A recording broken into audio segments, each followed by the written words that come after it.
I stood at the departure's gate, my hand resting gently on my 9-year-old adopted grandson Leo's shoulder. 50 feet away, my daughter Chloe and her husband boarded a first-class flight to London, eagerly ushering their biological twins forward. The twins giggled, clutching brand-new designer bags, while Leo stood quietly beside me, holding a single, faded backpack. I felt a profound, burning anger at the sheer cruelty of it, but I simply squeezed Leo's hand and kept my face entirely neutral. Chloe hadn't made a mistake. This was a calculated $34,000 act of exclusion, funded entirely by the very trust fund I had set up for Leo's future. To understand how a mother could look her adopted son in the eye and lie to him about where she was taking his siblings, we have to look at the financial house of cards my daughter built. Welcome back to the channel. If you are the person in your family who always notices the ones left in the shadows, the child who gets fewer presents, or the quiet one whose voice is ignored, I am glad you are here. If you believe every child deserves equal dignity, please subscribe and share your story of family favoritism in the comments below. For over 30 years, I worked as a senior family trust and estate administrator. My entire career was built on auditing assets, tracing hidden financial transactions, and managing complex, multi-generational inheritances. When you spend decades analyzing ledgers, you develop a sharp eye for detail. You learn that numbers never lie, and human greed always leaves a paper trail. Since my husband, Arthur, passed away 6 years ago, I have lived a quiet, structured life in our modest, paid-off suburban home. I have never cared for performative wealth, preferring the peace of true financial security. Because of this discipline, I was able to set up 3 identical, legally locked educational trust funds for my grandchildren. The biological twins, Liam and Ava, and Leo, whom Chloe and Brent adopted when he was just 2 years old. To me, they were all my grandchildren, deserving of the exact same start in life. Chloe and Brent, however, viewed the world through a very different lens. They lived on high-interest credit, leased luxury vehicles they couldn't afford, and chased the fleeting validation of social media. They were constantly curating an influencer lifestyle, presenting themselves as a picture-perfect, affluent family to their online followers while drowning in debt behind closed doors. I felt a profound sense of worry watching their financial recklessness, but I chose to remain a silent, stable anchor for the kids, never interfering in their parenting. I kept my opinions to myself and focused on the grandchildren, assuming that maternal instinct would eventually override my daughter's vanity. I was wrong. The division in Chloe's household didn't happen overnight. It was a slow, calculated sorting. For Liam and Ava's 8th birthday, Chloe rented an entire local gymnastics arena, complete with custom catering and a professional photographer. The party cost thousands of dollars. But when Leo's birthday arrived 3 months later, Chloe declared that a quiet family barbecue in her backyard was more his speed. For his present, she handed him a slightly scratched, used tablet that Liam had discarded. When I gently asked why they hadn't booked a venue for Leo, Chloe looked at me with a rehearsed, pitying smile. "Leo is highly sensitive, Mom. He prefers to stay in the background," she said, smoothing her designer dress. "We're just respecting his natural temperament." It was a beautiful lie, designed to make her neglect look like a form of therapy. Then there were the family portraits. Chloe posted weekly updates on social media, curating an image of a perfect, blessed family. But in those pictures, Liam and Ava were always dressed in coordinated, high-end outfits positioned front and center. Leo was consistently placed at the edge of the frame, dressed in generic, off-brand clothes that were often a size too large. The contrast was heartbreaking. Leo was legally their son, deserving of the exact same warmth, protection, and investment as his siblings. Instead, he was treated as a charitable afterthought, a prop to boost Chloe's online image as a compassionate, saintly mother, while receiving nothing but the scraps of their attention. I felt a deep ache in my chest for my grandson, but I said nothing. I knew arguing with Chloe would only make her restrict my access to him. Instead, I quietly opened a private savings account solely in Leo's name, funding it with my own money and setting the statements to go directly to my home. I thought these small adjustments would keep the peace, until Chloe approached me with a request that crossed every boundary of decency. One Tuesday afternoon, Chloe came to my house, dropping onto my sofa with a dramatic, performative sigh. She rubbed her temples, launching into a speech about how burnt out she and Brent were. "Mom, we have to go to Europe for 3 weeks," she said, her voice laced with manufactured exhaustion. "It's this highly stressful, low-budget networking trip for Brent's firm. It's strictly business, absolutely no kids allowed." When I asked about the children, she smiled smoothly. "Well, Brent's parents offered to take Liam and Ava to their free family cabin in Wisconsin.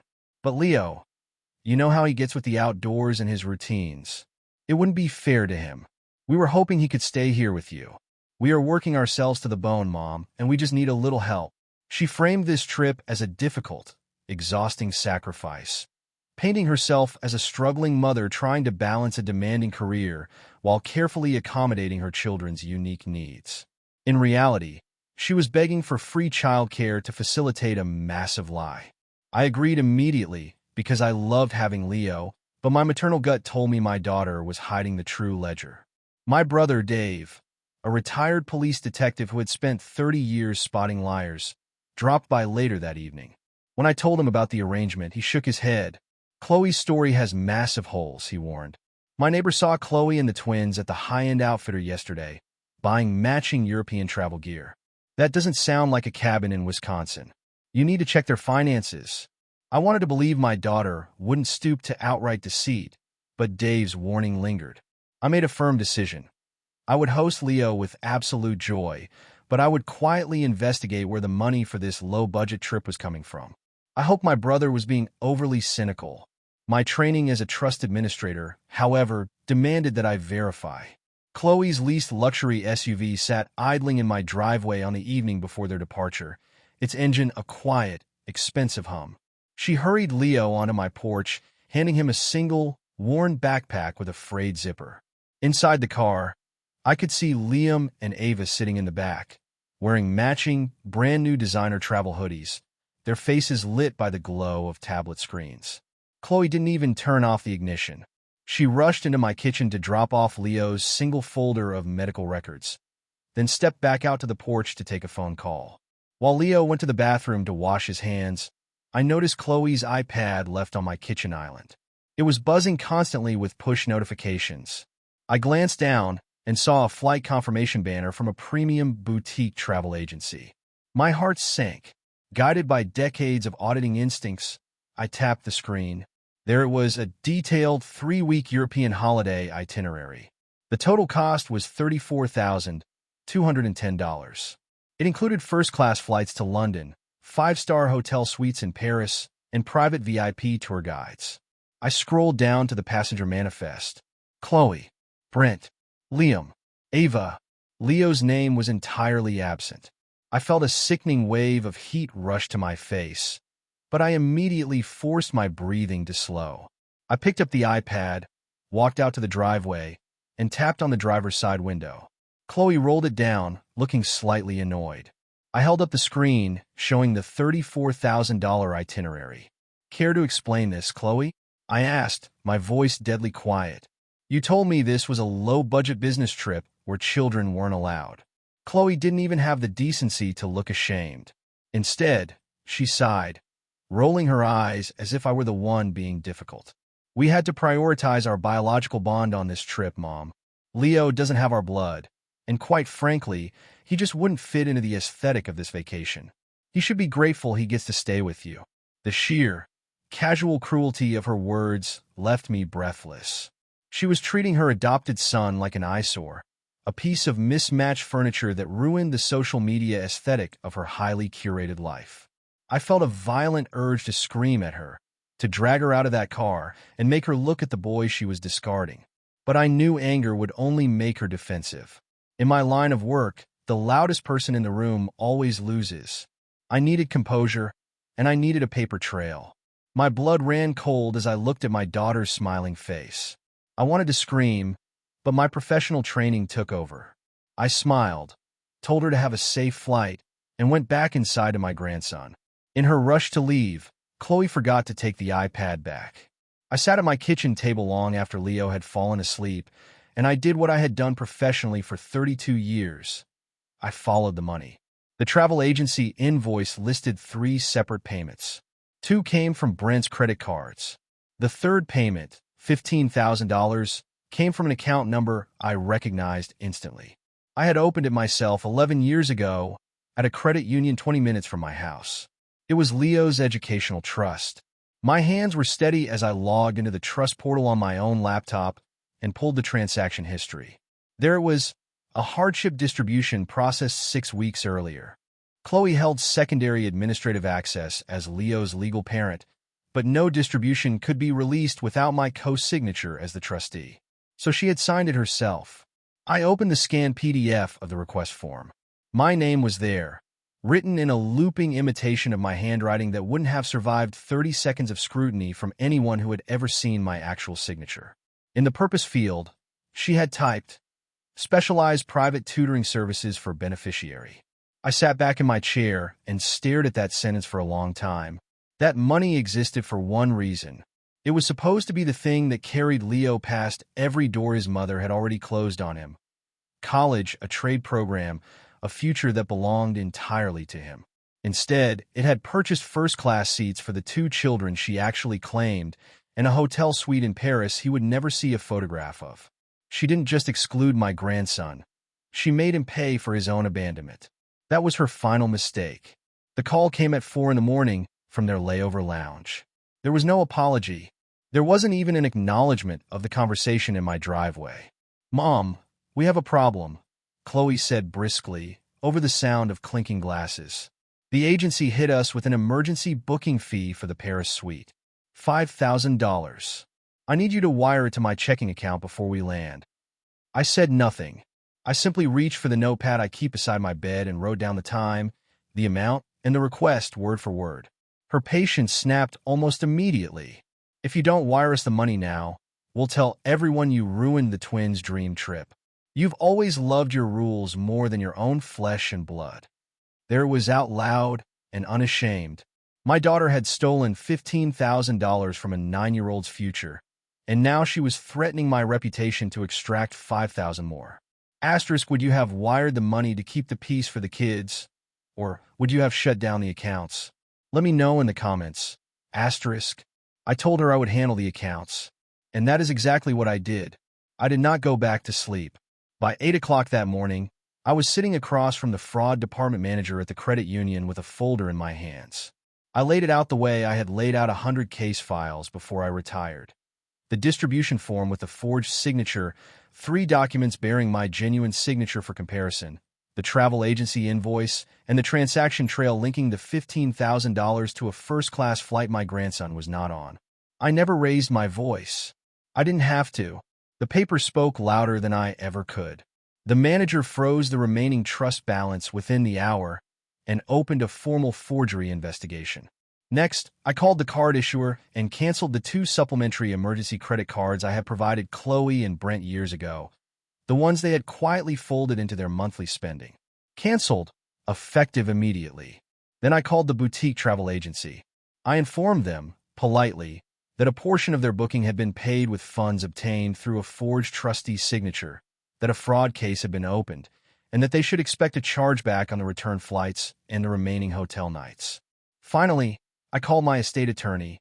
That afternoon, we drafted a petition to remove Chloe's secondary administrative access permanently and restructure Leo's trust under my exclusive, irrevocable executorship. A structure my daughter could never touch, appeal, or borrow against again. I felt something break inside me as I signed those papers, but I signed every single one. By the time they landed in Paris, the financial ground beneath their feet had completely vanished. 3 days later, at a 5-star hotel desk in Paris, every card in Brent's wallet was declined. Chloe messaged me within minutes, demanding an emergency video call. I told her I would set one up for that evening. I did not tell her who else I was inviting. At 7 o'clock, she joined the call and found herself staring at a grid of 11 faces. My 2 sisters, my brother Dave, 3 of her cousins, and Brent's parents, who were sitting in their living room in Wisconsin with the twins nowhere in sight. She started before anyone could speak. Are you serious right now, mother? You froze our accounts. We are stranded in a foreign country. Do you have any idea how humiliating this is? You're doing this to embarrass us in front of everyone. I'm doing this because of what you signed, I said. Let me show everyone. I shared my screen. The first document was the hardship distribution form, with my forged signature enlarged beside a genuine one. The second was the $34,000 itinerary, the passenger list clearly visible. Chloe, Brent, Liam, Ava. The third was the fraud report from the credit union, case number stamped at the top. That money was Leo's education, I said quietly. Leo is asleep upstairs in my guest room. He was told this was a business trip. Brent's mother made a small, terrible sound. You told us Leo chose to stay behind, she said. You told us he didn't want to come. Chloe's face collapsed. The polished, curated composure she had worn for a decade came apart entirely, and she began screaming that I was jealous, that I had always resented her, that Leo wasn't even really mine to protect, that they were her children and her money. Nobody defended her. Nobody said a word. As my daughter's screen went dark, the silence in the room was absolute. They knew, and she knew there was no coming back from this. They came home 4 days later, in the back row of a coach cabin, on money borrowed from a second cousin who has never let them forget it. The credit union's investigation moved faster than Chloe expected. Faced with a handwriting comparison and a documented $15,000 transfer, she signed a written admission and entered a restitution agreement. Full repayment into Leo's trust, in monthly installments, for the next 6 years. It was the only thing standing between her and a felony forgery charge. Brent's parents pulled back almost entirely. They send Leo cards now, in his own name, with his own handwriting on the envelope. Leo has stayed with me. Chloe signed a temporary guardianship agreement without much of a fight, which told me everything I needed to know. He has his own room, painted the green he picked out himself. He joined a chess club. Last month he asked me if he could have a real birthday party with friends at a place with a trampoline. I told him yes before he finished the sentence. They wanted a life of luxury built on a child's exclusion, but they ended up paying for their cruelty in installments. Here's what I learned, sitting at that kitchen table with the proof in front of me. DNA makes people relatives, but selective cruelty is what makes them strangers. When someone shows you who they value, don't argue with them. Just adjust their access to your life. If this story reached you, please like and subscribe. And tell me in the comments, how do you protect the children in your family?